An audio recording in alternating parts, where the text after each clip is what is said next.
guys, this is the number 18 from Virginia Double L. We're at Sacramento's Railroad Museum, which it's called the California State. So this is the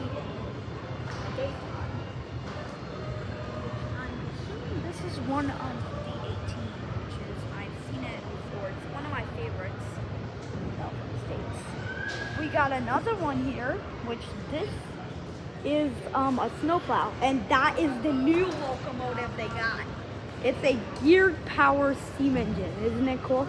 It's this is the new one. It's a geared power right there. That's how it used to be like in operation, which we'll get to it soon. This is known as the Southern Pacific snowplow. It's an old one. Okay, this is the newest one. They've actually got this guy a long time ago. Well, a couple days ago actually, and yes, it's their new locomotive, and it's number 9. It's a geared power engine.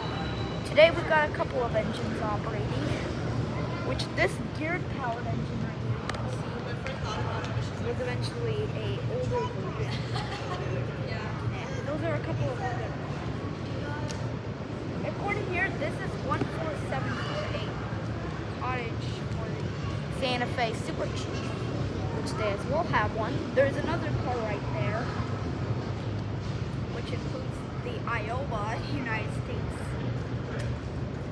This is a turntable. If you're curious, you're actually technically inside a roundhouse. So, yeah, this is what it is. So let's get a good look at the newest locomotive.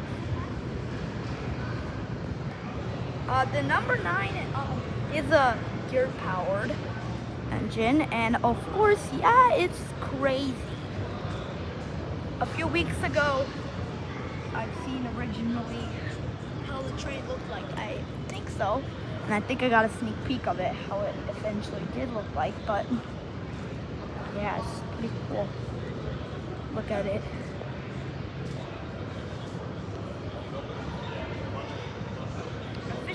The number 9 is one of my favorites. Like our Roaring Camp, they usually use shades, but this is a standard gauge one. Can you imagine how cool this is? This is Hessler Locomotive Works. I'm pretty sure that's what it says. And yep, it's a crazy 90s locomotive. So let's film it out again, which we'll get up to upstairs and film up those